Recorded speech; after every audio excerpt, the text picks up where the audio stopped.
Em setembro ocorre o Setembro Amarelo, campanha de prevenção à morte por suicídio no Brasil. Esse episódio trata sobre uma obra que trabalha vários temas que são gatilhos para muitas pessoas. Caso você seja uma delas ou precise de ajuda, procure o CVV de sua cidade, o Centro de Valorização da Vida. O CVV funciona 24 horas por dia, incluindo feriados e finais de semana, e o atendimento é gratuito. Você pode entrar em contato com eles pelo telefone 188, e-mail, chat e pessoalmente. A ligação é gratuita e o site é cvv.org.br.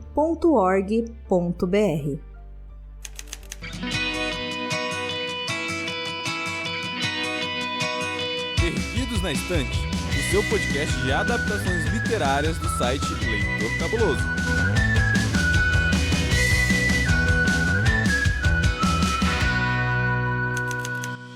Sabia que tem livro? Pois é, tem livro. Ele não é tão novo assim, mas ainda faz muito sucesso. E eu sou Amanda Barreiro e eu vou ser a sua host para esse episódio. E eu vou pedir uma ajuda de uma pessoa que tem esse livro como favorito da vida. Rumores, inclusive, de que rolou até tatuagem por causa desse livro. E eu estou aqui com ele, o Thiago. Bem-vindo, querido. Ah, Amandinha, que saudade. Poxa, eu tô muito feliz de a gente ter se reunido aqui pra poder falar sobre esse que sim, é o meu livro favorito da vida. E tô com um time maravilhoso, porque estou com você, estar com você é sempre uma alegria pra mim, mas nós também estamos aqui com ele, o galináceo mais querido da podosfera. Ele mesmo, que vocês estão reclamando aí que não dá as caras por aqui já tem um tempinho. Pode entrar, Frango. A única pessoa que reclama que não dá as caras aqui sou eu, sou. Para de mentir. Eu que falo que eu tô na geladeira desse lugar. O drama, gente. Oi.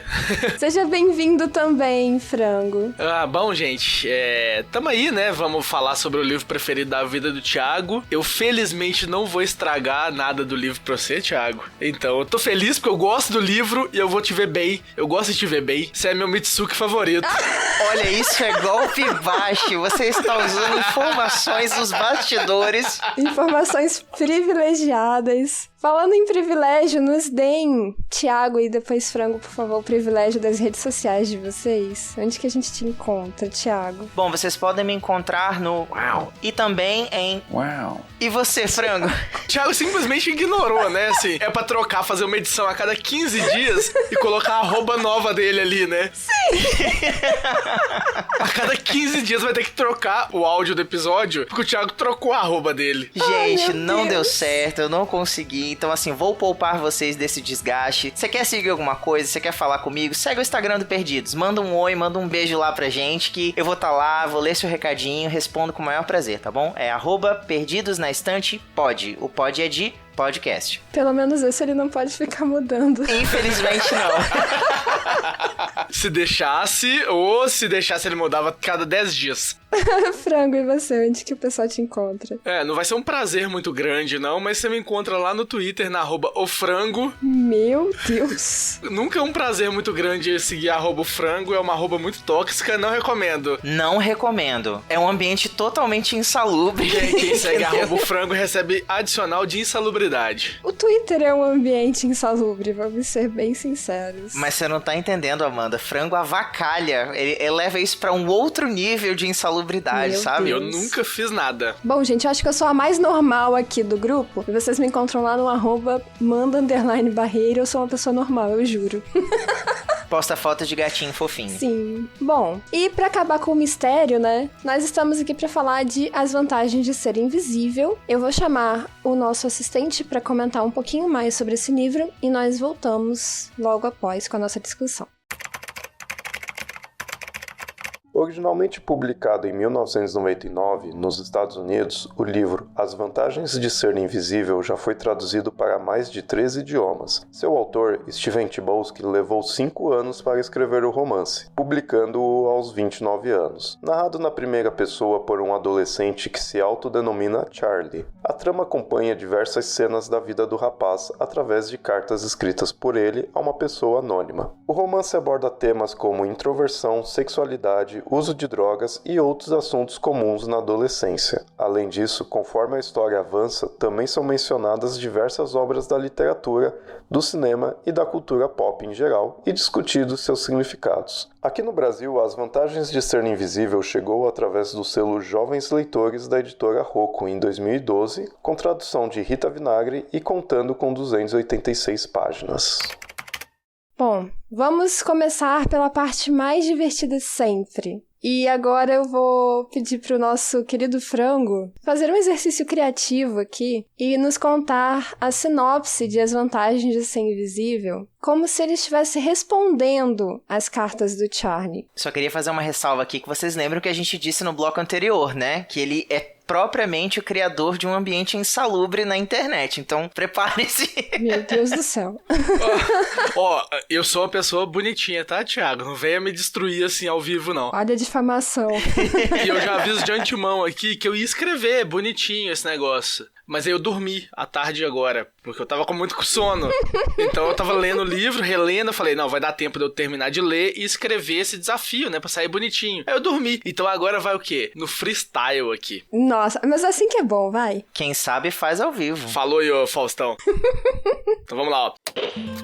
27 de agosto de 2022. Querido amigo, sei que tá foda, Charlie. Desculpa o palavrão, mas é a palavra que mais pode descrever esse momento. Eu sei que tenho recebido suas cartas, eu sei um pouco da sua vida agora, sei tudo que você tá passando. Sei que a adolescência não é um período fácil não, cara. Vai ter muita coisa acontecendo ao mesmo tempo, e eu sei. Aquela questão lá que você me contou, com seu amigo, com sua tia. Eu fico feliz que agora você conseguiu fazer novos amigos. Você continua sendo esse garoto invisível mesmo, que tá aí, observando tudo e tá tentando participar das coisas. Eu acho que esse é o principal mesmo, assim. Você conseguir superar esses seus traumas do passado, participar, ter um pouquinho de experiências na escola, ter esses encontros amorosos aí, participar de festa e principalmente, cara, é muito bom ver que agora você consegue se sentir infinito. E eu sei que é adolescência. Se tudo você me contou aí é adolescência, eu sei seus traumas. É o seu dia a dia, é o que acontece. E é isso mesmo, tamo aí. Pode continuar mandando cartas pra mim. Com amor,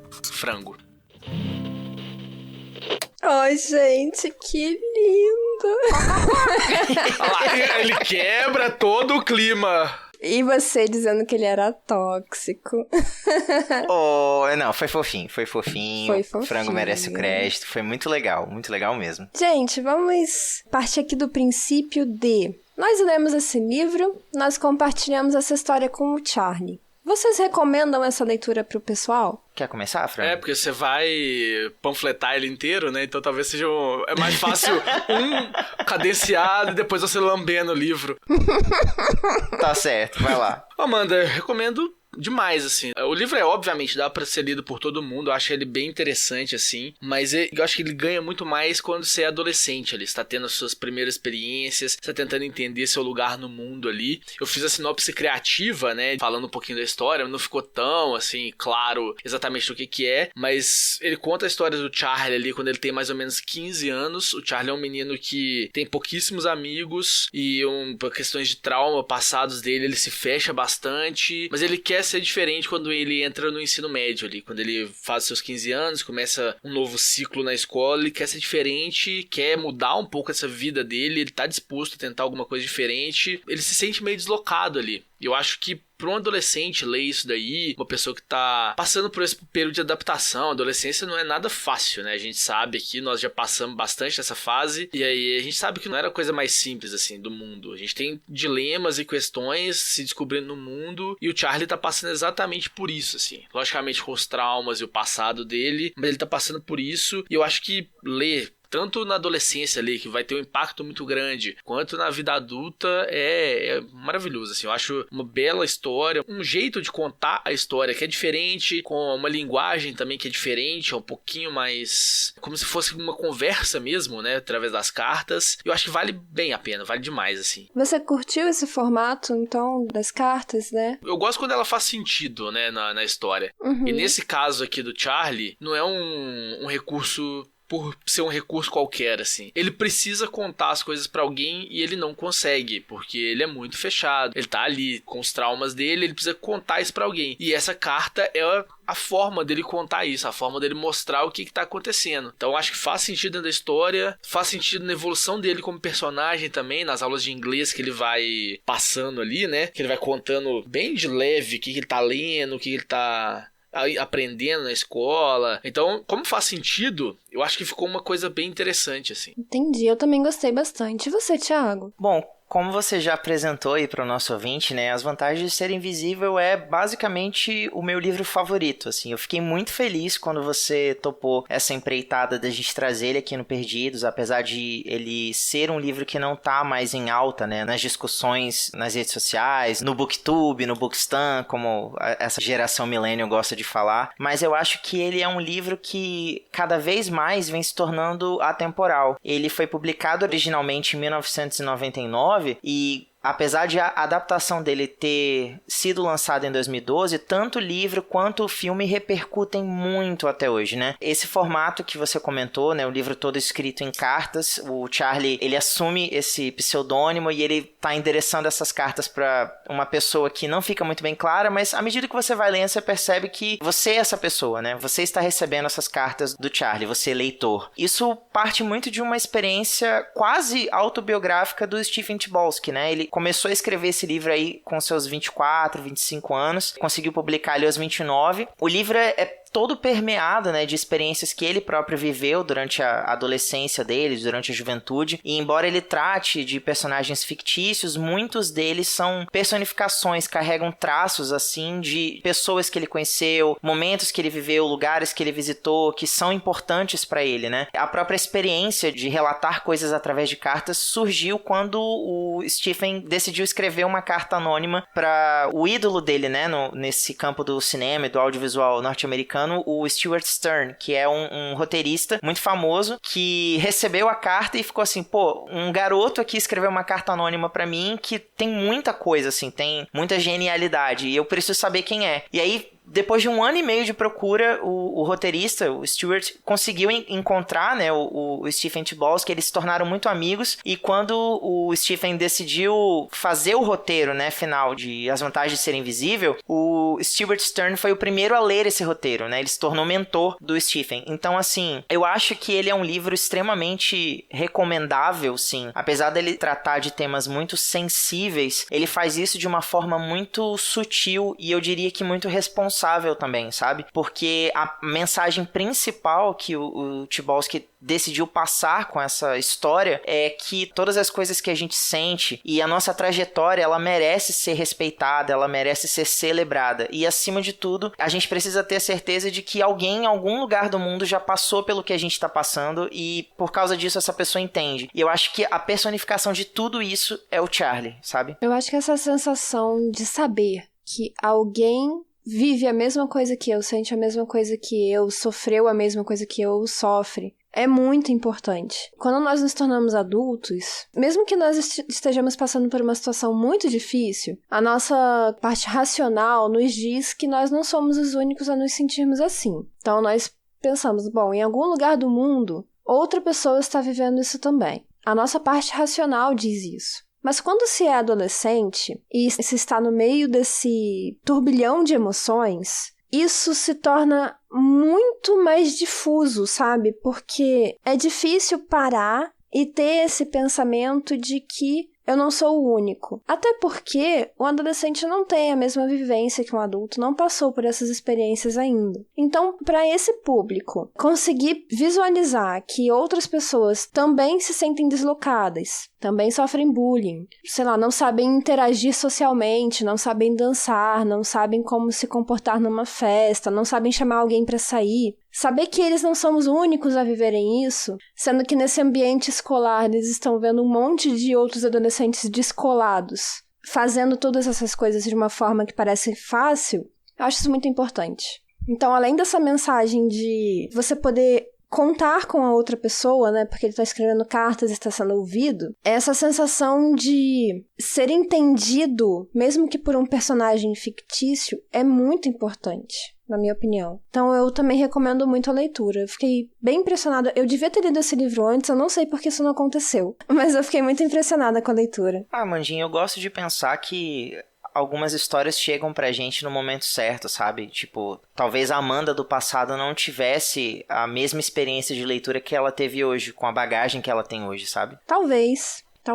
E eu acho que isso é importante, pelo que você está falando agora, Thiago, pensando aqui, não só para quem é adolescente ler isso, mas também para quem lida com adolescente, seja porque tem um filho adolescente, um sobrinho, um primo, ou, não sei, trabalha com adolescentes ou alunos, porque a gente passa por essa fase e acaba muitas vezes se esquecendo de como foi difícil. Então eu acho também um bom remember, sabe? Se colocar um pouco no lugar. O livro é de 99, né? O filme é um pouquinho mais recente, mas a gente vai falar do filme em outro episódio. Mas até pensando a experiência de ser adolescente, nossa, é uma experiência completamente diferente do que é o ser adolescente hoje, né? Sim. Com as redes sociais, com esse estímulo o tempo inteiro, com essa referência. Porque antes, igual vocês falaram aí, antes a gente se comparava com a galera da escola. A gente comparava com o fodão da escola lá, que pegava as menininhas tudo, a menina mais popular, não sei o quê. Agora não, agora a comparação é com a Larissa Manoela, que tá ali no seu Instagram ganhando milhões por ser uma adolescente. Agora não mais, né, obviamente, agora ela já é uma atriz global,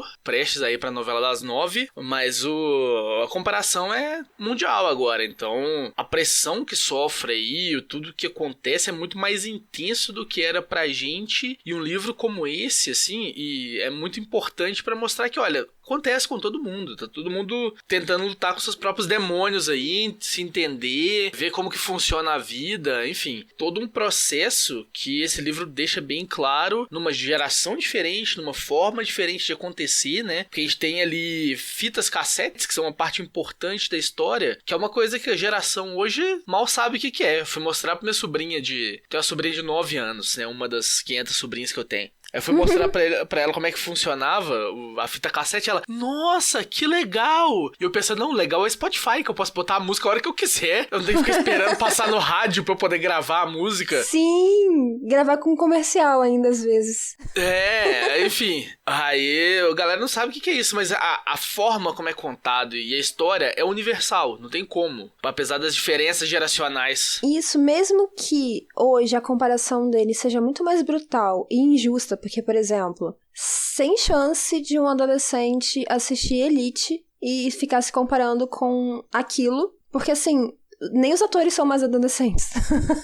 Essa parte é complicada. E eles acham que aquilo é ser adolescente, mas não é. Então a comparação é muito brutal. O TikToker, o ator global que vive um adolescente na ficção, ou aquele, o gatinho ou a gatinha do Instagram, não são pessoas reais, são personas. E eles ficam se comparando com isso. É muito brutal. Porém, o sentimento de inadequação, eu acho que sempre foi e sempre vai ser assim. Bom, mas além disso, que nós já estamos introduzindo aqui para o nosso ouvinte a história, assim, de uma forma bem resumida, o que mais te chamou a atenção? O que te conquistou nesse livro? Os personagens, o modo de contar a história, a linguagem, os temas. Bom, eu vou falar sobre o livro, então, de um aspecto um pouquinho mais técnico. Inclusive, aqui vai entrar um momento para por favor, patrocínio Perdidos na Estante. A minha primeira experiência de leitura com esse livro foi em 2012, um pouco depois, né, do lançamento do filme. Eu acabei vendo o filme primeiro e fui procurar o livro depois. E eu tive a oportunidade de ler As Vantagens de Ser Invisível no inglês original. E agora, pra gente gravar esse episódio, eu segui uma recomendação do Capitão Ace, lá do Multiverso X, e fiz uma experiência com um aplicativo chamado Storytel, que é de audiolivros, né? E peguei As Vantagens de Ser Invisível pra escutar. Então, num aspecto mais técnico, eu diria que ele é um livro muito fácil de se compreender, principalmente pra quem tá tentando treinar aí o listening, né, do inglês, porque O Charlie escreve de uma forma muito simples, ele usa palavras muito simples, apesar de ele receber uma crítica aí, né, em um dado momento da história, de que ele deveria trabalhar com um vocabulário um pouquinho mais rebuscado. É muito fácil você compreender o que ele está tentando te passar e ao mesmo tempo se identificar com algumas passagens, alguns trechos do livro. Eu indicaria esse livro para alguém que está tentando aí se aventurar um pouquinho em escutar, né, ou tentar aprender, treinar o inglês, porque ele não é difícil de compreender, mas também gostaria de indicar esse livro, assim, o que me chama para dentro dessa história é como ela é contada de uma forma simples, sabe? É o aspecto do livro que mais me ganha, a forma como o Charlie compartilha a história, compartilha a realidade dele com a gente. Apesar de ser um romance epistolar, né, ele é todo contado através de cartas, o Charlie trabalha muito com fluxo de pensamento, sabe? Ele não tem uma ordem linear para te contar coisas. Ele tá relatando em uma carta como é o cotidiano dele, e aí em dado momento ele vai fazer uma espécie de flashback e vai trazer coisas assim sobre o passado dele, sobre a família dele, sobre a história da própria escola onde ele tá estudando. Então você vai trabalhando o tempo todo com isso, né? Com a forma como o Charlie vê as circunstâncias e como ele enxerga as pessoas que estão ao redor dele. Eu acho que cabe muito a gente colocar aqui uma questão sobre a tradução. A Rita Vinagre, que é a tradutora oficial, ela tem uma bagagem cultural bem interessante, né? Ela já trouxe alguns títulos aqui para o Brasil, como a série Crepúsculo, se não me engano, foi traduzida por ela. Alguns livros dessa escritora teen, que é bem, bem popular, que é a Colleen Hoover, e alguns outros títulos, mas no caso específico das Vantagens de Ser Invisível, a gente tem muitas coisas do contexto norte-americano, principalmente esse ambiente mais high school, assim, né? E algumas dessas coisas são um pouco difíceis de você encontrar equivalência em português, como o próprio termo wallflower. A gente não tem uma tradução própria para isso. Eu não sei se a palavra invisível traz o verdadeiro significado do que essa expressão quer dizer, você ser um wallflower. Em dado momento, quando o Charlie recebe essa comparação, algo que o Patrick, né, que é um personagem da história, vai dizer para ele é que ele vê as coisas, ele guarda isso pra si e ele compreende. Então, por isso ele é um wallflower. É literalmente uma coisa pela qual você passa todos os dias e é um detalhezinho ali que você não nota até o momento que, de repente, ele some e aí você percebe vagamente que alguma coisa ali tá fora do lugar, mas você não consegue dizer o que é. É porque o wallflower seria uma decoração ambiente, né? Algo que você não nota. Você só nota se ela não está. Exato. Por isso que eu acho que talvez você está falando do invisível, que o invisível você realmente não consegue ver. Ver, exatamente. E o Charlie, ele é essa pessoa para várias pessoas, né? Ele é um wallflower para várias pessoas da família dele, dos amigos dele, sabe? Ele é literalmente aquela pessoa que senta, escuta e compreende e guarda isso pra si. E assim, eu acho isso muito bonito, sabe? É a característica dele que eu acho mais bonita mesmo. E você, Frango? Você falou basicamente tudo que eu ia falar, na verdade. Eu acho que eu posso só assinar embaixo, mas é isso principal pra mim, assim, é a forma como o livro é contado. Eu sou uma pessoa que gosta muito de ver como que o livro é feito, como que ele é construído aí, até por brincar de escrever um pouquinho, né? Eu gosto de ficar desconstruindo isso, e dá pra ver que As Vantagens de Ser Invisível, ele é muito simples, ele é extremamente simples na forma de escrever, porque isso reflete tanto o personagem, que é um personagem que na cabeça dele, ele é muito leve, assim, da forma dele pensar, não tem pensamentos tão complexos assim, ele tem as noias dele, que ele retrata isso, esse fluxo de pensamento que você falou, né, Thiago? Tem umas horas que ele vai devagando, assim, é um fluxo de pensamento que ele vai rodando, de coisas aleatórias, assim, que vai pensando na cabeça dele, mas é uma leitura hiper fluida, muito fluida mesmo por causa disso, porque ele é super simples, é como se tivesse um adolescente, e aí eu acho que até ele seria um adolescente com uma idade um pouquinho menor do que ele tem ali, mas aí eu acho que aí reflete dos traumas dele também, que aí bate um pouquinho nessa forma de escrever. Eu acho que seria uma forma mais pros seus 13 anos ali, talvez. O 15 você já estaria com uma outra preocupação, mas aí ele começa a ter essa preocupação mais do meio pro final do livro, né? Então isso já começa a ter essa questão também. Mas a primeira metade é muito, muito simples, assim, de ler. E a forma como ele vai construindo isso aos poucos, ele não tem momento explicativo demais no livro, você vai pegando aos poucos a partir da narrativa narração do Charlie, o que aconteceu, dessas cartas do Charlie, né? O que foi acontecer na história, quem são aquelas pessoas envolvidas, como que elas entram ali, como que vai entrando aos pouquinhos. Então o Patrick entra aos pouquinhos ali, a Sam entra de repente e num turbilhão na cabeça dele que ele não consegue entender o que tá acontecendo direito ali, por que ele gosta dela, mas ele não gosta de ninguém, o que tá acontecendo ali. Enfim, eu acho que é essa forma mesmo de contar pra mim que é o mais encantador, assim, da história. Você vai assinar com a gente também, Amanda? Você tem mais algum outro ponto aí? Então, pra não ficar me repetindo, porque eu também acho incrível a forma de contar a história, porque vocês falam que ela é simples,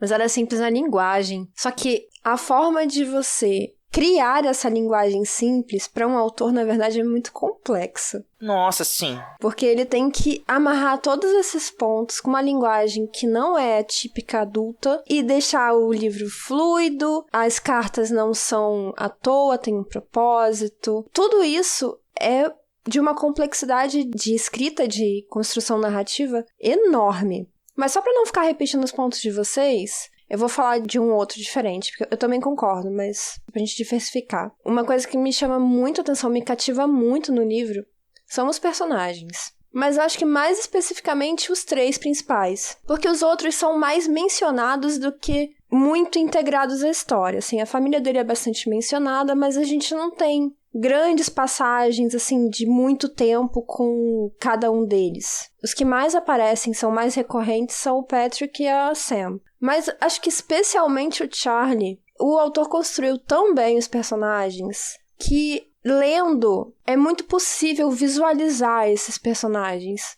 Você vê que é tudo muito natural. Você sente, você sofre cada momento que eles também sentem, que eles também sofrem, que eles também riem, você se emociona. Eu acho que essa proximidade que ele cria entre você, o leitor, e os personagens dele é muito bonita. Não tem como você, sabe, fechar o livro e esquecer dos personagens, como acontece em alguns livros. Eles são muito marcantes. Não sei se vocês concordam com esse ponto também. Concordo demais, na verdade, Amanda. Eu acho que, principalmente os 3, né, igual você falou, o Charlie, a Sam e o Patrick, eles são muito bem explorados ali dentro, você consegue entender as motivações deles, como que eles trabalham, eles são cativantes o suficiente pra você querer continuar lendo o tempo inteiro. E você comentou aí de ser dificílimo de escrever, é dificílimo de conseguir fazer uma linguagem consistente ao longo do livro inteiro, desse tipo de linguagem, que não vai soar forçado ou infantilizado ali. Eu acho que o Chbosky foi bem feliz nesse sentido mesmo.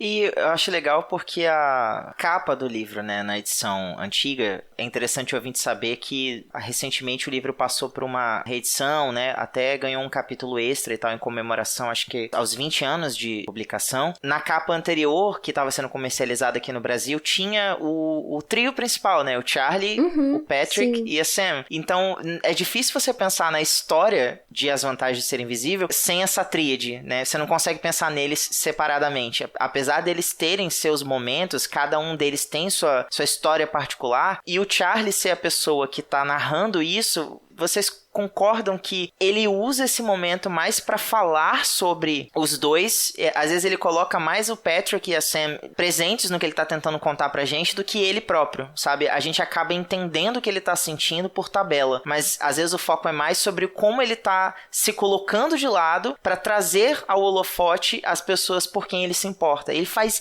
muito isso, o livro inteiro praticamente, assim. Sim, concordo, é verdade. Bom, vamos comentar um pouco com spoilers agora. Eu vou soltar o áudio do nosso assistente e aí a gente volta pra liberar geral, pode ser? Uhul! Apesar de ser o primeiro trabalho de Chbosky, As Vantagens de Ser Invisível obteve significativo sucesso comercial. Entretanto, por seu conteúdo polêmico, a obra chegou a ser banida de algumas escolas públicas dos Estados Unidos devido ao seu retrato da sexualidade adolescente e do uso de drogas. Trata-se de livro semi-autobiográfico. Através do protagonista, Charlie, Chbosky escreve muito do que ele próprio sentia e pensava na adolescência. O autor apreciava muito observar e ouvir confissões de seus colegas, de modo que ao escrever o romance, ele apenas reuniu todas aquelas informações para criar suas personagens. Em comemoração aos 20 anos de seu lançamento, a editora Rocco anunciou uma nova edição de As Vantagens de Ser Invisível, com capa especial e trecho inédito, lançada no Brasil em agosto de 2020.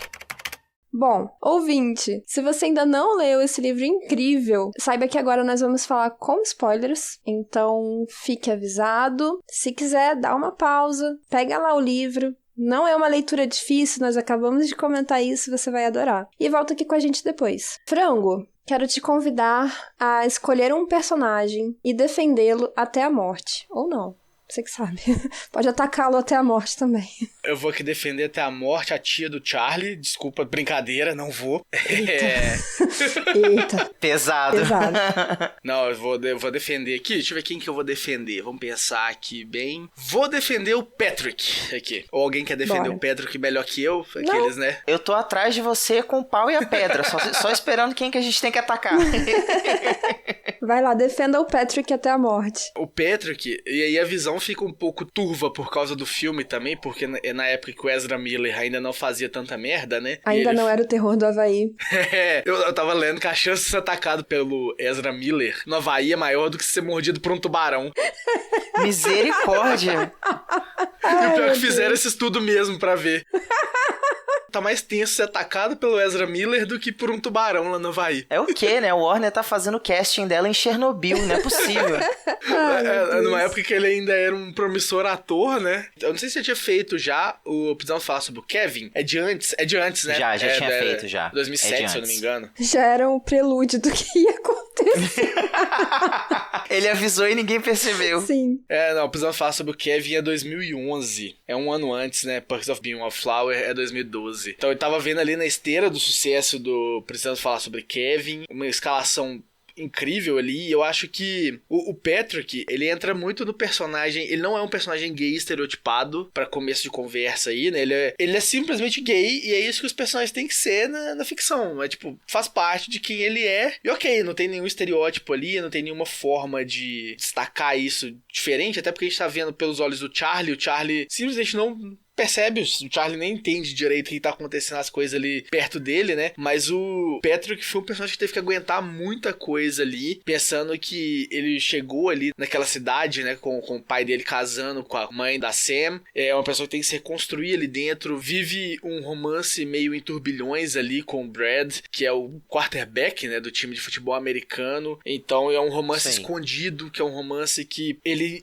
sofreu muito por causa do tanto que ele gostava desse cara, tanto que ele sofria pelo cara não conseguir se aceitar ainda, porque toda vez que eles ficavam juntos, o cara falava que ele tava extremamente chapado e aquilo ali não aconteceu, até aceitar que, olha, a gente vai ficar escondido mesmo e é isso aí. Mas o principal dele é o suporte que ele dá pro Charlie, assim. Ele é um exemplo de pessoa que vai abraçar, que vai entender como é que o outro se sente, que quer ajudar, que tá ali presente, e a forma como ele integra o Charlie, que é um menino completamente deslocado de tudo ali, ele integra ele tão naturalmente, inclui ele nas conversas, leva ele pras coisas, faz ele viver, né? Faz ele participar, que é uma coisa que o professor de inglês do Charlie falava bastante, pra ele poder participar das coisas e não ser só o wallflower, né? Ser só essa decoração da casa. E aí o Patrick é a pessoa responsável por isso, e ao mesmo tempo ele é hiper debochado, né? Tanto que ele é apresentado aqui como o nada, porque vira lá no início, a gente começa a chamar ele de Patty, aí ele ou é Patrick ou nada, e aí o povo começa, tá bom, nada,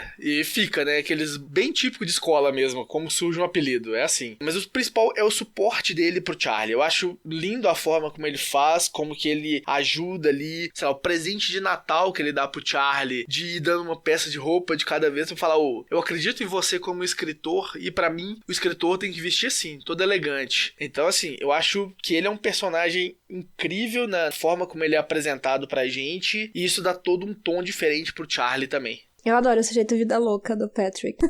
Também gosto muito dele. E você, Thiago? Ah, não. Vou passar a bola pra você primeiro. Vai lá. Quem você quer defender e por quê? Vai lá. Tá bom. Vou deixar passar dessa vez.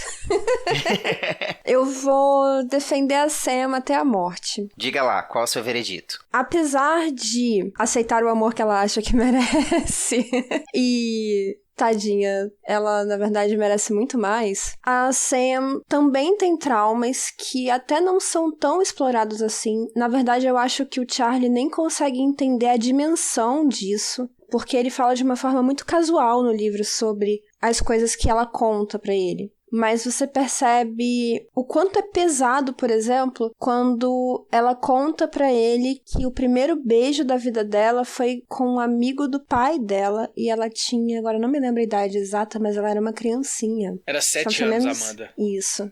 7 anos. Eu sabia que era menos de 10. No livro são 7, no filme são 11. Ele conta isso de uma forma tão casual, só que isso é abuso, sabe? Para começo de conversa, ela sofreu um tipo de abuso desde criança. A Sam passou a acreditar que ela só valia pelo que ela podia dar em troca, que era o corpo dela. Então, nós temos uma evolução dessa personagem porque ela começa a perceber que, na verdade, não é isso que importa. Eu acho que o Charlie consegue entrar na vida da Sam e mostrar pra ela o quanto ela é importante por ser quem ela é. E ela passa a acreditar nisso. E antes mesmo disso, ela já é uma pessoa tão boa, porque ela consegue compreender, às vezes mesmo quando tá a galera reunida e todo mundo brincando e tudo mais, ela é a única que olha pro Charlie e percebe que tem alguma coisa errada, que tem alguma coisa fora de lugar, que ele precisa de um espaço.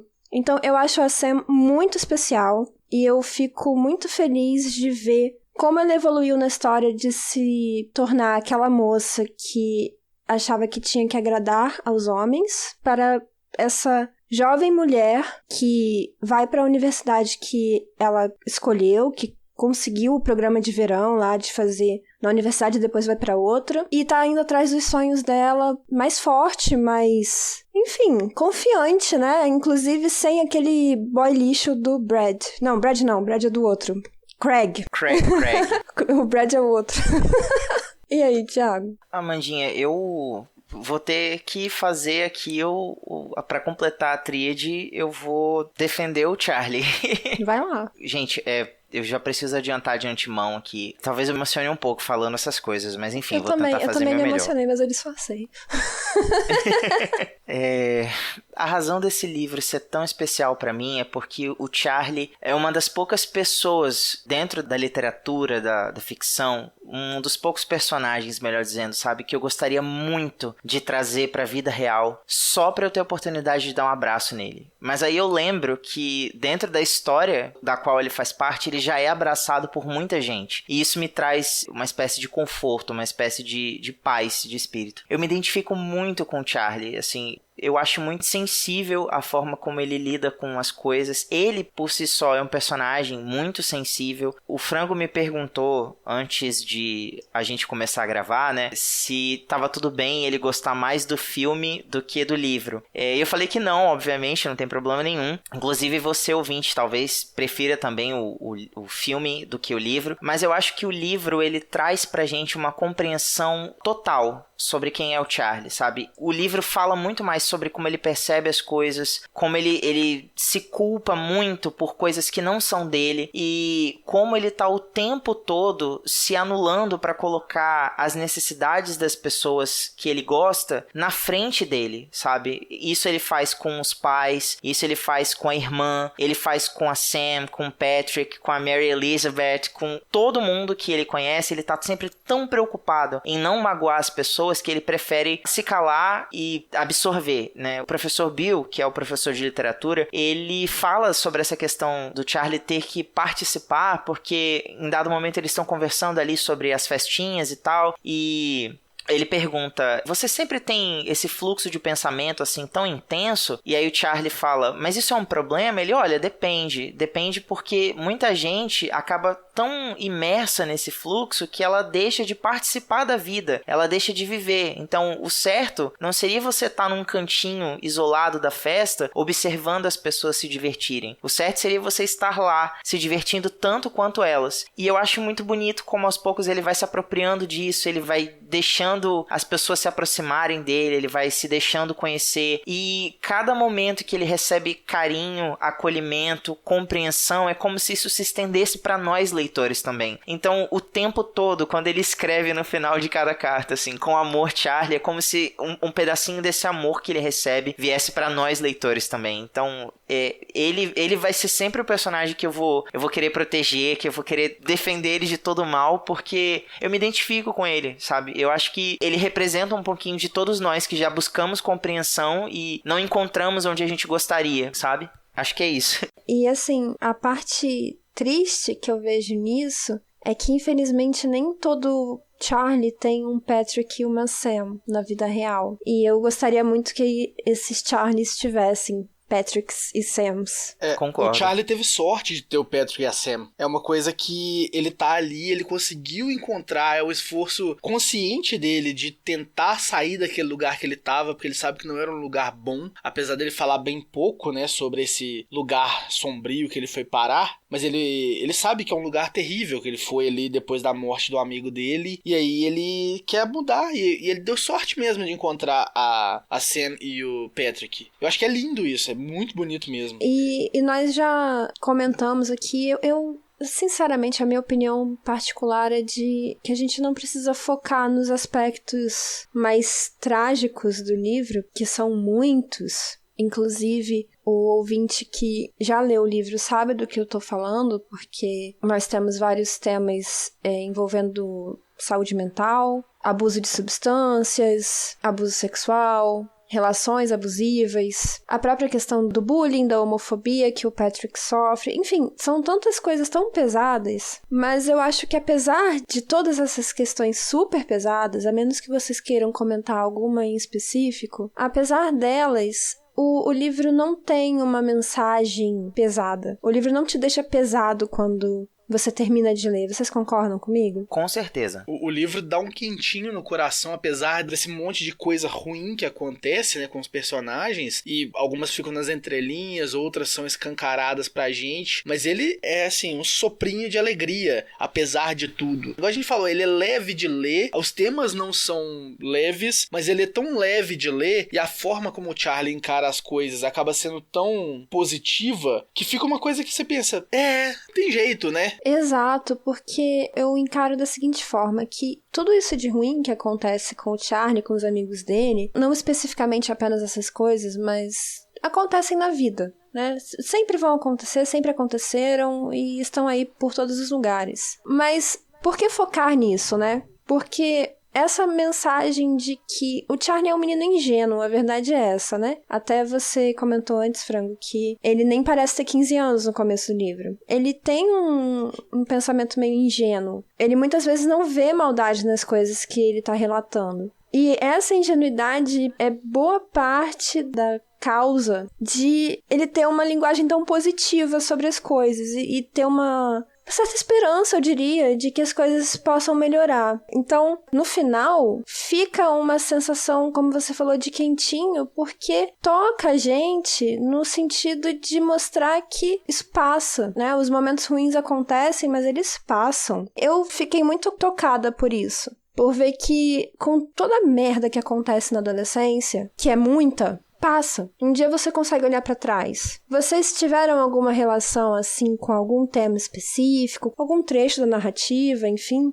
Amandinha, eu queria, na verdade, discutir um ponto, uma crítica que esse livro recebeu, né, depois da publicação dele, e ver a opinião de vocês, né, a respeito disso. Esse livro foi publicado em 1999, como a gente já falou aqui, e de lá pra cá, ele é alvo de muitas polêmicas, assim. Tem muitos pais, muitos professores, pedagogos, psicólogos, que acham que a visão que o Stephen Chbosky traz do adolescente, mesmo que seja um recorte ali do final dos anos 90, é um recorte muito tóxico, muito agressivo, pelo fato de que eles declaradamente estão vivendo uma vida embebida em festas, em drogas, experiências sexuais muito precoces, muitas delas até quase que majoritariamente, né, sem o consentimento do adolescente, e são muitas experiências traumáticas. Por conta disso, ele foi digamos assim, retirado de algumas escolas, de algumas bibliotecas, a pedido dos pais mesmo, para que esse tipo de livro não fosse trabalhado. Por outro lado, o Stephen Chbosky relata que ao longo desses anos, né, desde que o livro foi publicado, ele recebe incontáveis cartas de leitores de diversas idades, dizendo que muita gente se sentiu profundamente tocada pela narrativa e como o Charlie encontra aos pouquinhos esse acolhimento, essa esperança, gente até que desistiu da morte por suicídio por conta da jornada pessoal do Charlie, né? E eu queria saber de vocês, se vocês acham que o livro, ele realmente aborda esse recorte da adolescência de uma forma um pouco pesada ou se ele é natural. O que vocês acham?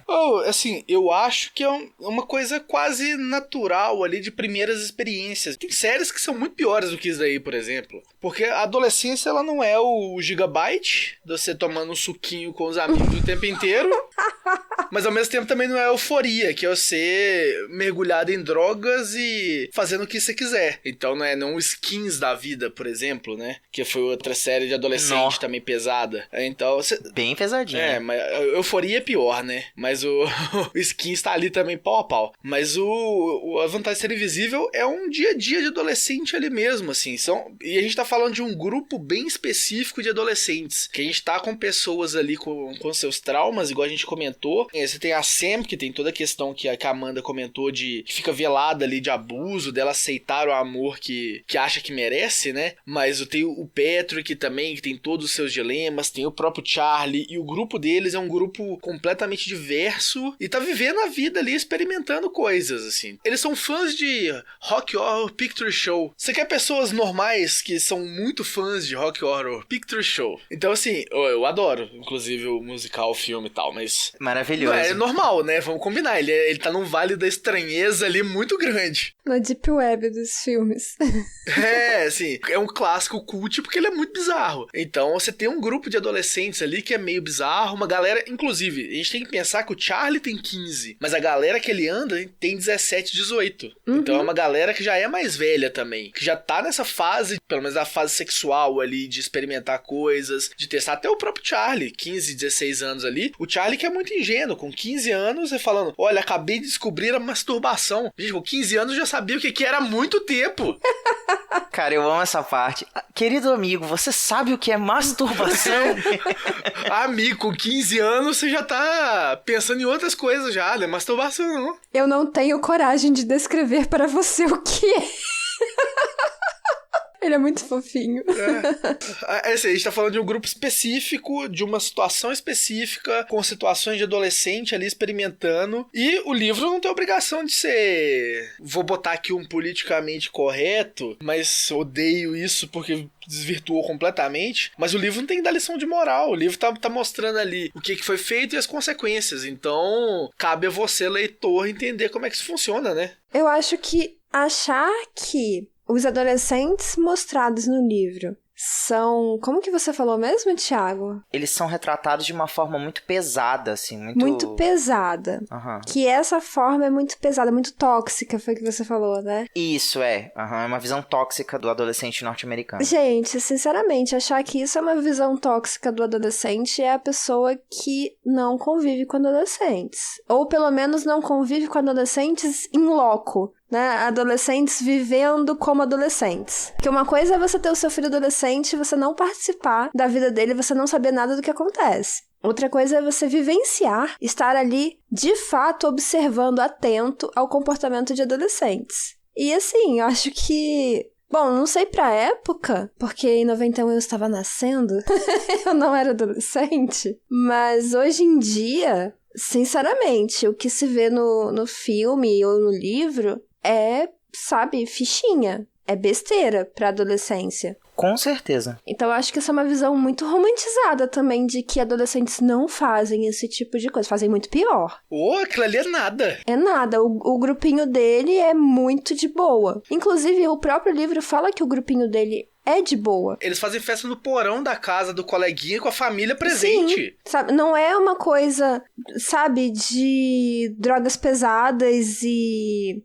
sei lá, orgias sexuais e coisas do tipo. Inclusive, o próprio livro comenta que as festas da galera popular da escola, né, dos atletas, das cheerleaders e tudo mais, é muito pior. Então, eu acho que não condiz muito essa crítica, sinceramente, eu não consigo concordar. Talvez o que incomode seja o fato de que ele desmascara, sabe, essa hipocrisia de que a gente tá tentando manter uma imagem, entre muitas aspas, limpa da nossa juventude, sabe? Então, quando o autor, o livro em si, faz esse recorte mais real, mais palpável, mais humano, isso tá evidenciando o quê? Que muitas vezes o grande problema que eu acho que quase todos os personagens adolescentes desse livro carregam a mesma base traumática. Tudo começou porque o meu pai e a minha mãe não deram a supervisão necessária para mim quando eu precisei, sabe? Tipo, não escutaram, não sentaram comigo para que eu tivesse a oportunidade de conversar sobre algo que tá acontecendo. No caso da Sam, ela não conseguiu contar pro pai, né, a respeito da experiência dela. O próprio Charlie também, ele sente que as pessoas mais estão tentando acolher, mas abafar o que ele sente, sabe? Do que tentar realmente compreender. Então, você pensa o tempo todo, quando ele perde o melhor amigo, e aí o irmão dele chama ele pra, sei lá, tipo, dar uma volta no Camaro, a irmã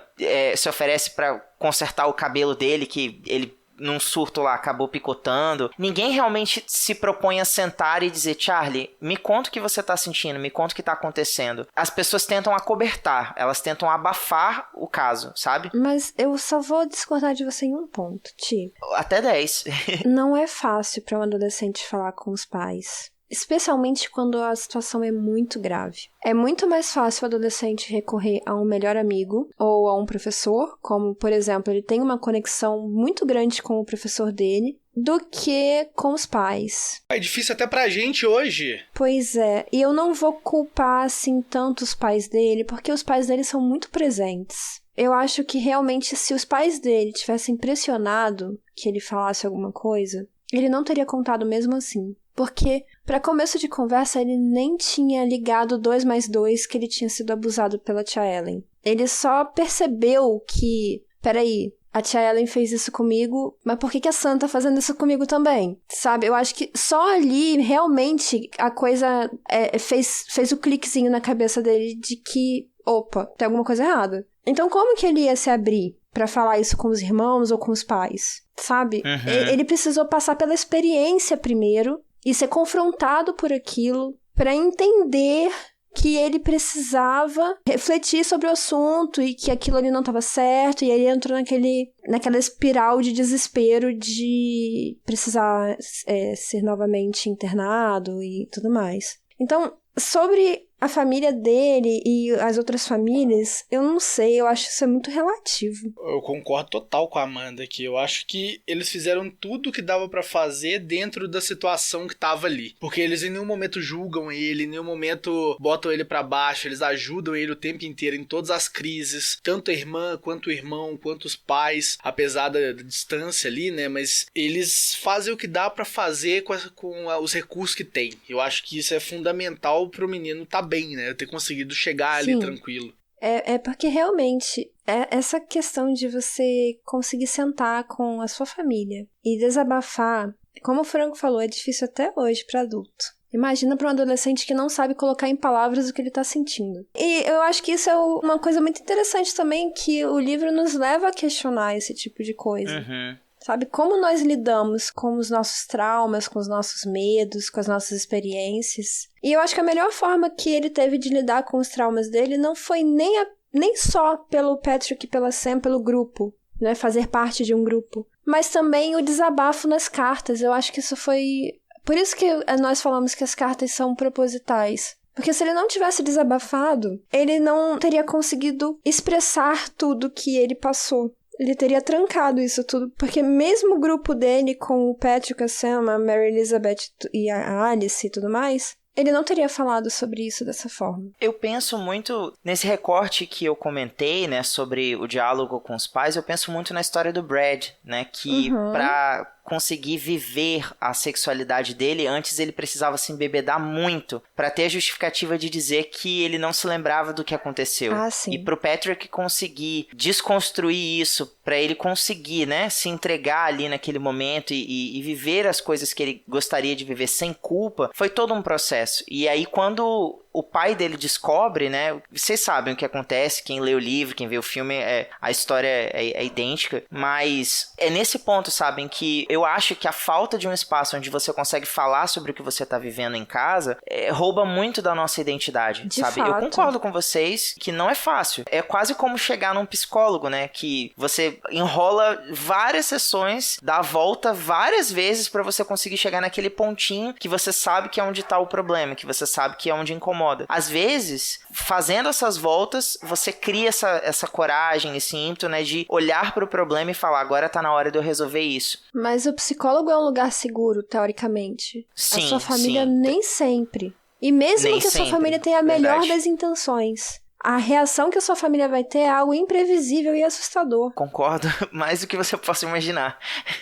O psicólogo, você sabe que ele é treinado pra isso. E ele tá sendo pago pra te ouvir ali também, E pra né? te ajudar. Pois é. E a sua família pode achar que a ajuda que você precisa é outra. Então, isso é extremamente complexo. Agora, no caso dos pais do Brad, sim, existem pais que são canalhas. Gente, é fato. Nem todo pai é perfeito. Não é porque você é pai ou mãe que automaticamente você se tornou a melhor pessoa do mundo. Então, pode acontecer também.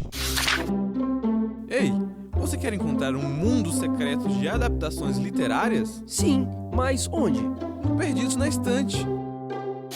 Mas vocês têm algum trecho favorito? Uma passagem, uma citação, um diálogo, uma cena? Gente, pra mim, o trecho que eu mais amo nesse livro, sem dúvida, é quando eles vão trocar os presentes de Natal. Eu adoro essa cena. Eu acho muito, muito fofinho. Primeiro que eu sempre quis fazer essa brincadeira. A gente reproduzia algo parecido aqui no Perdidos na Estante em um dos natais. Eu não lembro agora se a Amandinha já tava com a gente. Tava, Amandinha? Não, eu não Que a gente fez a brincadeira assim. A gente passava a indicação do livro pra pessoa e com base na indicação ela tinha que adivinhar quem foi que fez, né, essa recomendação, que é o que a gente chama de Secret Santa, né? Ele recebe o presente primeiro e depois ele tem que adivinhar quem é o amigo secreto. Eu acho isso muito legal e eu acho tão bonito o clima que eles constroem ali, sabe? Como que eles vão dando pequenos detalhes de como eles se conhecem, sabe? Como amigos e por fim o Charlie sendo Charlie, fazendo Charlice, como a Sam coloca, né? Ele pega ali a mesada dele e ele decide dar um presente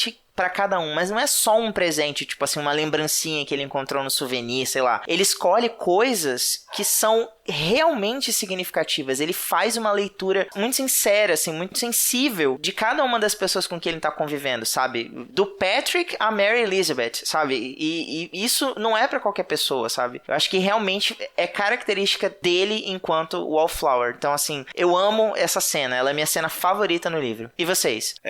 Eu vou pegar uma cena completamente aleatória aqui, mas pra mim é o momento que o Charlie se liberta total, que é a hora que ele vai assumir o papel do Rocky na encenação lá do Rocky Horror Picture Show. Que o Rocky é um personagem completamente... É um robô moldado ali, né, pra ser um negócio de perfeição. E o Charlie fica naquela, tipo, meu corpo nem é... Eu esqueci até a palavra que ele usa certinho, que é o Patrick que usa pra descrever o corpo do cara que fazia. Mas meu corpo não é nem tão bom assim, não. Mas eu tenho que botar a sunguinha e ele fica com medo. Meu Deus do céu, eu vou ter que tocar no peito da Sema agora. E eu vou ter uma ereção no meio do palco. E aí, mas ele vai, mesmo assim, que é uma coisa que o Charlie no início do livro nunca faria. Então, eu acho que é um momento de virada pro personagem ele mesmo, de mostrar que, olha, agora eu tô meio pronto aqui, já entendo como é que é meu papel nesse lugar, já sei como me comportar, já tô com meus amigos, tô confortável o suficiente pra aparecer num palco de sunguinha dourada com medo de ter uma ereção. É um momento de virada, não é nenhum dos momentos chaves do livro, porque tem vários momentos chaves do livro, mas eu acho que é um momento tão singelo ali dele se libertando, que eu acho que é bem bacana. Ai, adorei. Um dos meus favoritos, que eu tenho, assim, vários com muito carinho, que eu vou me lembrar. Mas um dos meus favoritos é quando ele conversa, por último, assim, meio que se despedindo do professor de inglês e literatura, né? O Bill. E o Bill fala pra ele o quanto ele é especial. E o Charlie fica com muita vergonha na hora, mas depois ele fala que ficou muito feliz porque as pessoas se esquecem da importância dessa palavra, né, de ser especial. E ele fica realmente tocado pelo que o Bill fala pra ele, porque ele percebe que ele não é apenas um garoto, que todo mundo pode ser especial. E ele fala assim, eu acho que todos podem ser especiais à sua maneira. Eu acho isso tão bonito, uma mensagem tão importante, porque realmente é muito fácil você se esquecer que você é especial em um mundo que só quer te colocar em uma caixinha igual a todo mundo, né? Eu gosto muito do personagem do Bill, na verdade, no livro e no filme também. Eu gosto demais do papel dele como professor do Charlie. Professor, né? Tem professor e professor, né? Eu acho que isso depende da pessoa também. Senti uma defesa de classe aqui, eu tenho que me retirar nesse momento. Não, mas eu acho muito tocante. Eu não sei se vocês tiveram a oportunidade de ter um professor assim, mas é algo que faz muita diferença na vida de um adolescente. De um jovem, em geral, né? Concordo. Então, gente, com isso nós nos despedimos aqui. Muito obrigada, ouvinte, por a sua escuta atenta, por seu carinho. Nos deixe mensagens, comentários lá no Instagram, o Thiago adora. Né, Thiago? Amor, por favor, deixem lá curtidas, comentários, venham deixar amor pra gente, porque a gente faz esse conteúdo com muito carinho pra vocês. E é isso, nós nos vemos na próxima semana para falar do filme Com Amor, Perdidos na Estante. Contribua para novos episódios do Perdidos na Estante em catarse.me/leitor_cabuloso ou no PicPay. Se você é das redes sociais, nos encontre em twitter.com/perdidosestante e instagram.com/perdidosnaestantepod.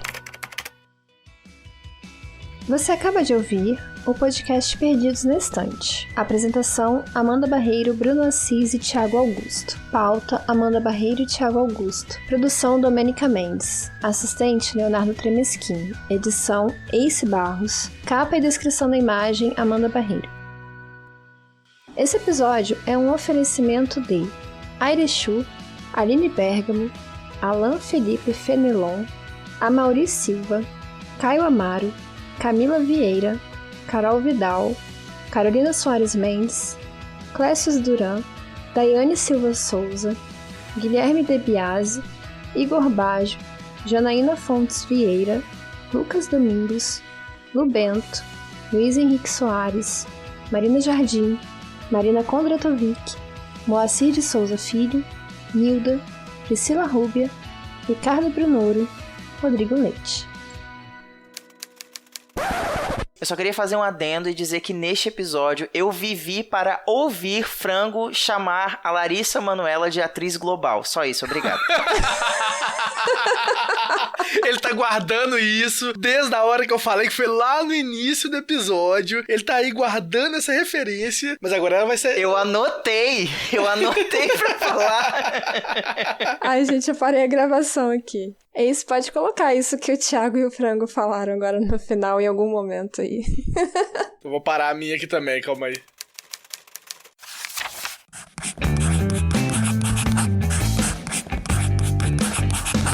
Esse podcast faz parte do site Leitor Cabuloso. Conheça nossos conteúdos em www.leitorcabuloso.com.br.